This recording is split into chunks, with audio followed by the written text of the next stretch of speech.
깊은 숲속 길을 걷던 한 나그네가 타는 듯한 갈증을 느껴 작은 웅덩이 앞에 멈춰 섰습니다. 하지만 그 웅덩이는 바닥에 흙탕물이 일어나 몹시 탁해져 있었지요. 조급해진 나그네는 물을 맑게 하겠다며 손을 넣어 휘젓기 시작했습니다.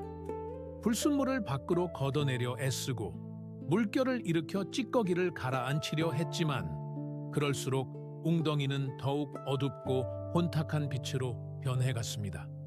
그때 숲을 지나던 노승이 그를 가만히 바라보다 나지막이 한마디를 건넵니다. 그저 가만히 두게나. 나그네가 멈추고 시간이 흐르자 신기하게도 흙먼지는 스스로 바닥으로 가라앉았고 물은 거울처럼 맑아져 하늘의 구름을 비추기 시작했습니다. 우리의 삶도 이 웅덩이와 다르지 않습니다. 문제를 해결하려고 혹은 더 나은 미래를 만들겠다고 억지로 휘저을수록 우리의 마음은 더 깊은 소용돌이 속으로 빠져들 뿐입니다. 이 영상이 당신의 마음에 고요한 파동을 일으킨다면 이 길을 함께 걷겠다는 마음의 표시로 구독과 좋아요를 부탁드립니다. 그 작은 몸짓이 우리가 함께 가꾸는 지혜의 숲을 더욱 풍성하게 할 것입니다. 우리는 지금 그 어느 때보다 분주하고 격동하는 시대를 살아가고 있습니다. 한국 사회가 요구하는 갓생이라는 이름의 강박, 남들보다 한 발자국이라도 뒤처지면 벼랑 끝으로 떨어질 것 같은 공포가 우리를 끊임없이 채찍질합니다. 퇴근길 지하철 창문에 비친 우리의 얼굴을 가만히 들여다보십시오. 그곳에 있는 것은 살아있는 생명력입니까? 아니면 무언가에 쫓겨 영혼이 마모된 그림자입니까? 우리는 더 많이 소유하고 더 높이 올라가기 위해 추가하는 법만을 배워왔습니다. 하지만 불교의 오랜 지혜는 우리에게 전혀 다른 길을 제시합니다. 바로 덜어내는 법, 그리고 억지로 하려 하지 않는 용기입니다. 오늘 우리는 그 평온한 부처의 미소 속으로 함께 걸어가 보려 합니다. 첫 번째로 우리가 마주해야 할 진리는 재행무상, 즉 모든 것은 변한다는 사실입니다. 우리는 종종 삶의 고통이 외부의 환경에서 온다고 믿지만 사실 그 고통의 뿌리는 흐르는 강물을 멈추려 하는 우리의 소나귀에 있습니다. 봄이 오면 꽃이 피고 가을이 오면 잎이 지는 것은 지극히 자연스러운 우주의 섭리입니다. 하지만 우리는 피어난 꽃이 영원히 시들지 않기를 바라고 지는 잎을 붙잡으려 안간힘을 씁니다. 금강경에서는 우리에게 이렇게 속삭입니다. 일체의 현상은 꿈과 같고 환상과 같으며 물거품이나 그림자와 같다고 말이지요. 이는 허무주의를 말하는 것이 아닙니다. 오히려 우리가 붙잡고 있는 그 고통스러운 기억이나 미래에 대한 불안이 사실은 실체가 없는 연기처럼 흩어지는 것임을 깨닫게 하려는 자비로운 외침입니다. 생각해 보십시오. 우리는 며칠 전 직장 상사에게 들었던 차가운 말 한마디를 마음의 방 한가운데에 모셔두고 수만 번을 되새김질합니다. 그것은 이미 지나간 바람이며 이미 흩어진 구름인데도 우리는 그 그림자를 붙잡고 오늘이라는 소중한 시간을 괴롭힙니다. 이것이 바로 흐름을 거스르는 억지입니다. 강물은 바위를 만나면 억지로 밀어내려 하지 않고 그저 휘감아 돌아갑니다. 우리도 그래야 합니다. 삶에서 마주하는 시련이나 원치 않는 변화를 억지로 고치려 하기보다 그것이 지나가는 하나의 계절임을 받아들이는 연습이 필요합니다. 성숙이라는 것은 결국 내가 어찌할 수 없는 일을 놓아주는 과정입니다. 잎이 떨어져야 나무가 겨울을 나고 이듬해 더 푸른 새싹을 트이울 수 있듯이 우리 마음의 낡은 집착들이 무상함의 법도에 따라 흘러가게 두어야 합니다. 그것이 수류화계, 물이 흐르고 꽃이 피는 그 자연스러운 생명의 리듬에 몸을 맡기는 첫걸음입니다. 우리가 이 거대한 우주의 흐름을 신뢰하기 시작할 때 억지로 무언가를 증명하려 했던 그 피로한 투쟁은 비로소 멈추게 됩니다. 이러한 흐름 속에서 우리는 두 번째 지혜인 방하착에 도달하게 됩니다. 내려놓음이라는 뜻의 이 말은 단순히 포기하는 것을 의미하지 않습니다. 그것은 우리가 쥐고 있는 독이 든 잔을 비우는 결단입니다. 오래전 조주 선생에게 한 수행자가 찾아와 물었습니다. 저는 모든 것을 다 버리고 왔는데 이제 무엇을 해야 합니까? 선사는 단호하게 대답했습니다. 그것마저 내려놓아라. 수행자가 당황하여 이미 다 버렸는데 무엇을 더 내려놓으란 말씀입니까? 라고 묻자 선사는 웃으며 말했습니다. 그렇다면 그것을 계속 지고 가거라. 그러다 보면 언젠가는 무거워 스스로 놓게 될 것이니 우리는 일상에서 얼마나 많은 무형의 무게를 짊어지고 삽니까?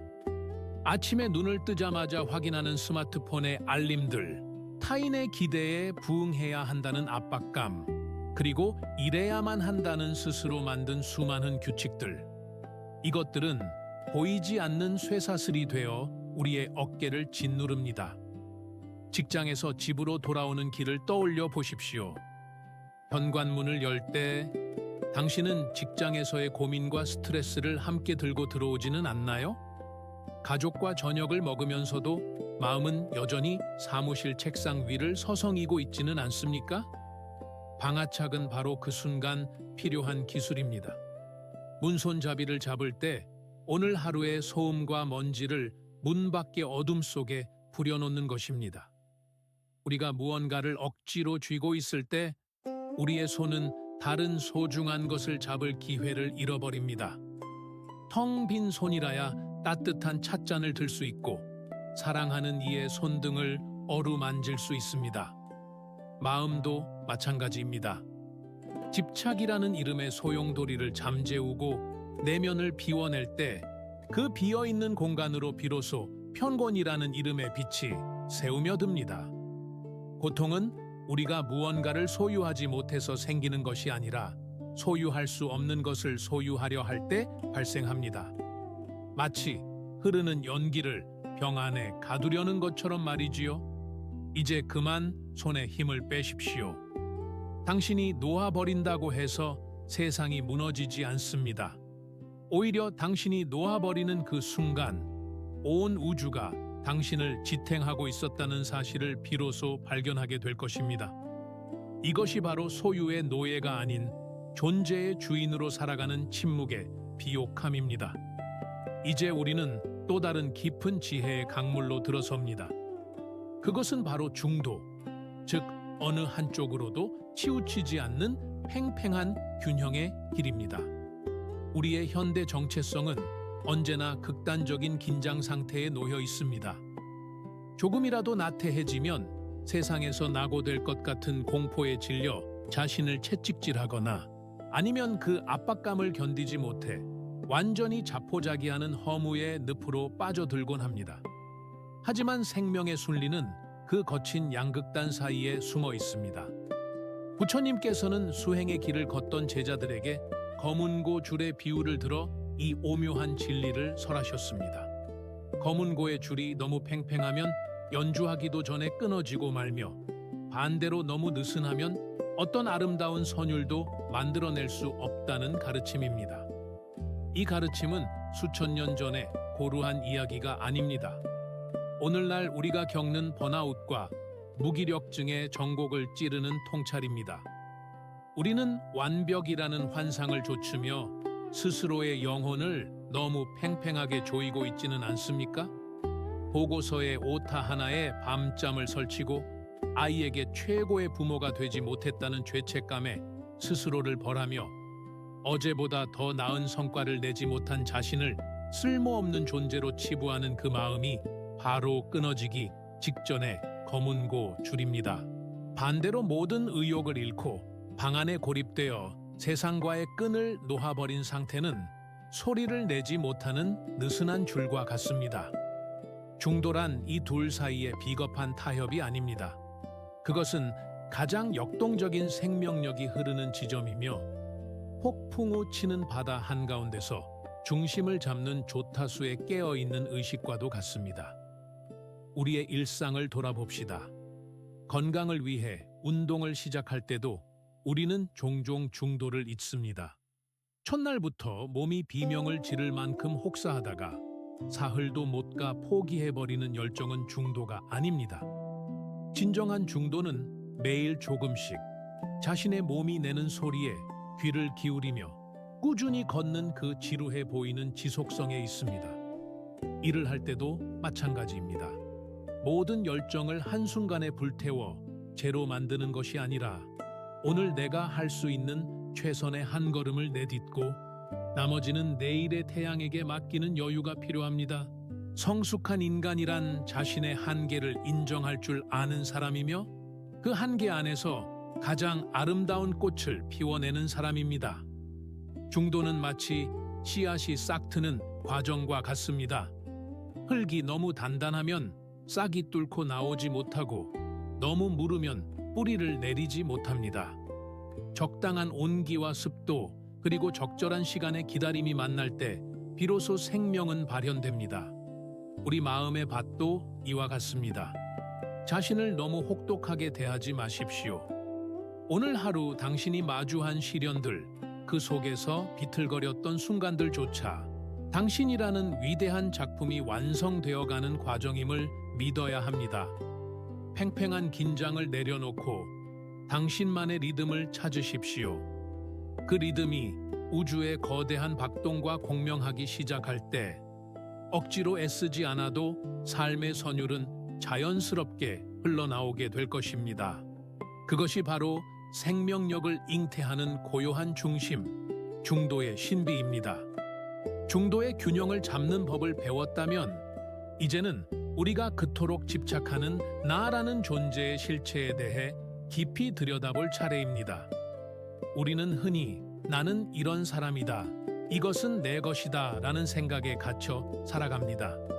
하지만 불교의 핵심 지혜인 무아는 우리가 굳게 믿고 있는 고정된 자아가 사실은 실체가 없음을 말해줍니다. 이것은 우리가 존재하지 않는다는 뜻이 아닙니다. 마치 밤하늘에 흘러가는 구름처럼 우리라는 존재는 끊임없이 변하는 조건들이 모여 잠시 머무는 현상일 뿐이라는 의미입니다. 우리가 괴로운 이유는 이 변하는 구름을 영원히 붙잡아 두려워하기 때문입니다. 오늘날의 사회는 우리에게 끊임없이 자아를 전시하고 증명하라고 강요합니다. 소셜미디어의 작은 사각형 안에 담긴 사진 한 장으로 우리의 가치를 평가받고 남들이 누르는 좋아요의 개수에 따라 우리의 기분이 천국과 지옥을 오갑니다. 하지만 가만히 생각해 보십시오. 타인의 시선 속에 존재하는 당신은 진짜 당신입니까? 수억 개의 데이터와 타인의 편견이 섞인 그 이미지가 당신의 본질을 담을 수 있을까요? 수타니파타에서는 우리에게 이렇게 당부합니다. 소리에 놀라지 않는 사자처럼, 그물에 걸리지 않는 바람처럼, 진흙에 더럽혀지지 않는 연고처럼 당당하게 홀로 걸어가라고 말이지요. 그물에 걸리지 않는 바람은 그물에 집착하지 않습니다. 바람은 그물을 통과하며 자유롭게 흐를 뿐입니다. 우리를 올가매는 타인의 평가, 사회적 지위, 연봉의 수치라는 그물들은 사실 바람인 우리를 결코 잡을 수 없습니다. 우리가 스스로 그물에 걸려 있다고 믿기 때문에 괴로운 것입니다.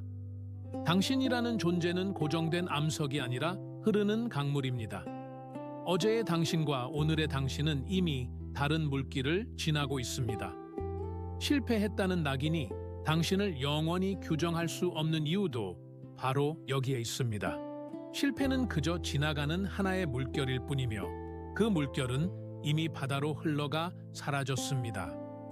무아의 지혜를 일상에 적용한다는 것은 타인의 시선이라는 감옥에서 걸어 나오는 것을 의미합니다. 누군가 당신을 비난할 때 그 비난은 당신이라는 실체에 닿지 못하고 허공을 가르는 화살과 같습니다.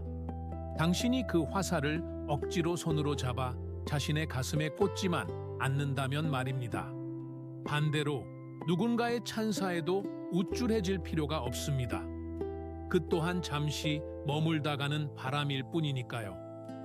진정한 자존감은 나를 화려하게 치장하는 데서 오는 것이 아니라 내가 그 어떤 수식어 없이도 이미 완전한 존재임을 깨닫는 고요한 통찰에서 옵니다. 거울에 비친 자신의 얼굴을 보며 그 뒤에 숨겨진 변하지 않는 생명의 빛을 바라보십시오. 당신은 세상이 정의하는 당신보다 훨씬 크고 깊은 존재입니다. 나라는 좁은 울타리를 부수고 나올 때 당신은 비로소 온 우주와 연결된 진정한 자유를 맛보게 될 것입니다. 집착할 나가 사라진 자리에 남는 것은 모든 생명을 따뜻하게 껴안는 무한한 자비와 평온뿐입니다. 이제 우리는 이 거대한 우주의 질서 속에 숨겨진 가장 정교하고도 자비로운 법칙인 영이법의 세계로 발을 들여놓으려 합니다. 영이법이란 결코 복잡한 이론이 아닙니다. 이것이 있기에 저것이 있고 이것이 생기기에 저것이 생긴다는 이 지극히 단순하고도 명료한 인과 인고의 그물망입니다. 우리는 종종 삶의 결과를 오로지 자신의 노력이나 의지만으로 통제할 수 있다고 믿는 오만에 빠지곤 합니다. 그래서 무언가를 얻기 위해 억지로 인연을 만들고 닫힌 문을 억지로 두드리며 이미 떠나간 사람의 옷자락을 붙잡고 통곡합니다. 하지만 고귀한 용수 보살이 그의 저서에서 일깨워 주었듯 세상 그 어떤 것도 홀로 존재하는 것은 없습니다. 수많은 조건과 인연이 겹겹이 쌓여 하나의 꽃이 피어나고 하나의 사건이 완성되는 것입니다. 우리의 삶을 비옥한 대지 위에 작은 농원이라고 상상해 보십시오. 우리는 열심히 씨앗을 뿌리고 물을 줍니다. 하지만 우리가 할 수 있는 것은 거기까지입니다. 씨앗이 언제 싹을 트이울지, 언제 탐스러운 열매를 맺을지는 내리쬐는 햇살의 강도와 스쳐 지나가는 바람의 결, 그리고 대지의 깊은 호흡에 달려 있습니다. 현대 사회는 우리에게 속도와 효율만을 강요하며 자연의 시간을 무시하라고 속삭입니다. 스마트폰의 버튼 하나로 원하는 물건이 내일 아침 현관 앞에 도착하듯 우리의 성공도 우리의 사랑도 그렇게 즉각적으로 이루어져야 한다고 믿게 만듭니다. 하지만 마음의 일은 결코 그렇게 작동하지 않습니다. 억지로 인연을 맺으려 하는 것은 아직 차에 익지 않은 과일을 가지에서 억지로 떼어내는 것과 같습니다. 그렇게 얻은 열매는 떫고 쓰며 결국 우리의 영혼에 상처를 남길 뿐입니다. 시절 인연이라는 말이 있습니다. 모든 일에는 다 때가 있다는 지혜입니다. 당신이 아무리 간절히 원해도 아직 때가 이르지 않았다면 그것은 당신의 곁으로 오지 않습니다. 반대로 떠날 때가 된 인연은 당신이 아무리 울며 매달려도 결국 당신의 손가락 사이를 빠져나가는 모래알처럼 흩어지게 마련입니다. 이를 억지로 거스르려 할 때 우리의 삶에는 광포한 소음과 고통이 생겨납니다. 직장에서의 승진, 간절했던 꿈의 성취, 혹은 가슴 아픈 이별 뒤의 치유까지도 모두 저마다의 maturation, 즉 숙성의 시간이 필요합니다. 지금 당신의 삶이 정체되어 있는 것처럼 느껴진다면 그것은 당신이 실패해서가 아닙니다. 당신의 인생이라는 대지가 다음 계절의 풍요를 위해 비옥한 침묵 속에서 힘을 모으고 있는 시간일 뿐입니다. 인연의 그물을 억지로 쥐어짜지 마십시오. 당신이 지금 이 순간 최선을 다해 씨앗을 돌보고 있다면 온 우주에 보이지 않는 손들이 당신을 돕기 위해 움직이고 있다는 사실을 믿으십시오. 그 흐름에 당신의 삶을 맡길 때 비로소 억지스러운 투쟁은 멈추고 삶은 자연스러운 승화의 과정을 밟게 됩니다.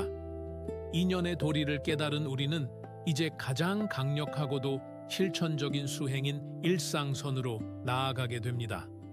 많은 이들이 평온과 깨달음은 번잡한 도심을 벗어나 깊은 산속의 고요한 사찰이나 특별한 명상센터에만 존재한다고 오해하곤 합니다. 하지만 해능선사는 우리에게 준엄하게 가르칩니다. 깨달음은 밥 먹고 차 마시는 평범한 일상 속에 있으며 지금 서 있는 그 자리에서 한 걸음도 떨어져 있지 않다고 말입니다. 우리가 겪는 대부분의 불안과 허무는 지금 여기에 존재하지 못하고 끊임없이 과거나 미래로 도망치는 마음에서 비롯됩니다. 우리의 몸은 식탁 앞에 앉아 있지만 마음은 내일 있을 회의실의 차가운 공기를 떠돌고 있거나 이미 지나가 버린 어제의 실수를 후회하며 어두운 시면 속을 유령처럼 배회합니다. 이러한 분열이 우리를 만성적인 피로와 우울로 몰아넣습니다. 일상선이란 이 흩어진 마음의 파편들을 다시 닻을 내리듯 지금 이 순간으로 불러들이는 작업입니다. 아주 구체적인 연습부터 시작해 봅시다. 오늘 저녁 음식을 먹을 때 스마트폰을 잠시 내려놓으십시오. 끊임없이 쏟아지는 자극적인 영상과 소음들로부터 당신의 감각을 격리시키고 오직 입안에 든 음식의 온기와 질감, 그리고 그 풍미가 혀끝에서 어떻게 삼투되는지에만 집중해 보십시오. 밥 한 숟가락을 씹는 그 단순한 행위가 온전한 의식과 만날 때 그것은 허기를 채우는 일을 넘어 거룩한 제사가 됩니다. 설거지를 할 때도 그것을 빨리 끝내야 할 귀찮은 숙제로 여기지 마십시오. 손가락 사이로 흐르는 물의 매끄러운 감촉, 그릇들이 맞닿으며 내는 미묘한 소리들 속에 당신의 온 마음을 담으십시오. 차를 마실 때는 오직 차만 마시고 걸을 때는 오직 걷는 그 행위 자체에 존재하십시오. 미래의 계획이라는 화려한 설계도보다 훨씬 소중한 것은 당신의 발바닥이 땅에 닿는 그 진실한 감각입니다.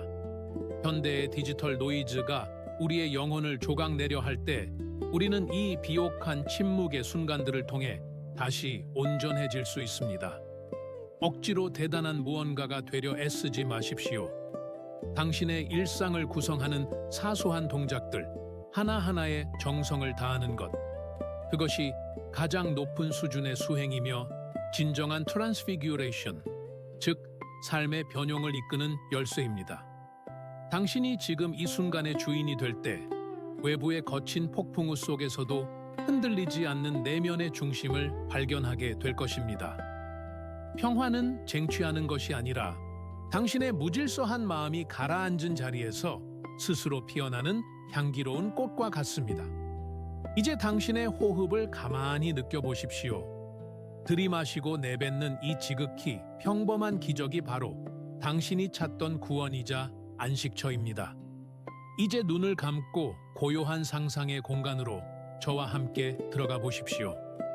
당신은 지금까지 아주 크고 무거운 돌덩이들을 가슴에 가득 품은 채 험준한 산길을 올라왔습니다. 그 돌덩이의 이름은 타인의 기대였을 수도 있고 씻어내지 못한 과거의 후회였을 수도 있으며 반드시 남들보다 앞서야 한다는 서슬, 퍼런 집착이었을 수도 있습니다. 이제 당신 앞에 펼쳐진 끝을 알 수 없을 만큼 깊고 투명한 호수 앞에 멈춰 서십시오. 그리고 당신의 어깨와 가슴을 짓누르던 그 날카롭고 무거운 돌덩이들을 하나씩 저 깊은 물속으로 던져버리는 장면을 그려보십시오. 풍덩하는 소리와 함께 당신이 쥐고 있던 그 육중한 무게가 손바닥을 떠나 차가운 물속으로 영원히 잠겨 들어갑니다. 그 순간 당신의 손에 남은 서늘한 해방감을 느껴보십시오. 어깨를 옥죄던 보이지 않는 사슬이 풀려나고 가슴을 막고 있던 답답한 응어리가 한순간에 씻겨 내려가는 그 가벼움을 말입니다. 짐을 내려놓은 당신의 영혼은 이제 거칠 것 없는 바람이 되어 저 높은 하늘로 자유롭게 날아오릅니다. 우리는 왜 그토록 오랜 시간 그 무거운 것들을 내 몸의 일부인 양 껴안고 고통스러워했을까요? 그것은 내려놓으면 내 삶이 무너질지도 모른다는 근거 없는 공포 때문이었습니다. 하지만 보십시오. 짐을 내려놓은 지금 당신은 무너지기는커녕 오히려 더 단단하고 평온하게 이 대지 위에 서 있지 않습니까? 세상의 그 어떤 생명도 자신을 증명하기 위해 억지로 애쓰지 않습니다. 길가에 이름 없이 핀 작은 풀꽃도 수백 년의 세월을 견뎌낸 벼랑 끝의 소나무도 그저 그 자리에 존재함으로써 자신의 존엄함을 온 우주에 선포합니다. 꽃은 누구에게 칭찬받기 위해 향기를 내뿜지 않으며 깊은 계곡을 흐르는 물은 자신의 깊이를 과시하려 소리 내지 않습니다. 당신 또한 마찬가지입니다. 당신은 무언가를 증명해냈기 때문에 소중한 것이 아니라 지금 이 순간 숨을 쉬며 이곳에 존재한다는 그 사실만으로 이미 우주가 빚어낸 가장 찬란하고 고귀한 걸작입니다. 남들보다 조금 느리게 걷는다고 해서 혹은 잠시 멈춰 서 있다고 해서 불안해하지 마십시오. 봄에 피는 꽃이 있고 가을에 맺히는 열매가 있듯이 당신만의 향기가 온 세상에 가득 퍼질 그 위대한 순간은 반드시 찾아옵니다. 이제 억지로 휘저어 탁해졌던 마음의 물을 가만히 두십시오. 흙탕물이 가라앉고 거울 같은 수면이 드러날 때 그곳에 비친 당신의 진짜 얼굴은 그 어떤 보석보다 맑고 아름다울 것입니다. 오늘 밤은 부디 그 가벼워진 마음으로 깊고 평온한 휴식을 취하시길 바랍니다. 당신은 이미 충분히 잘해왔고 지금 이대로도 더 없이 완벽합니다. 당신의 내면에서 피어오르는 그 고요한 평화가 당신의 내일을 환하게 비추기를 마음 모아 빌겠습니다. 이 영상의 모든 내용이 당신의 영혼에 따뜻한 위로가 되었기를 바랍니다. 이 평온한 지혜가 더 많은 이들에게 닿을 수 있도록 마음을 나누어 주시겠습니까? 다음에도 당신의 지친 하루를 감싸 안아줄 깊은 이야기로 찾아오겠습니다.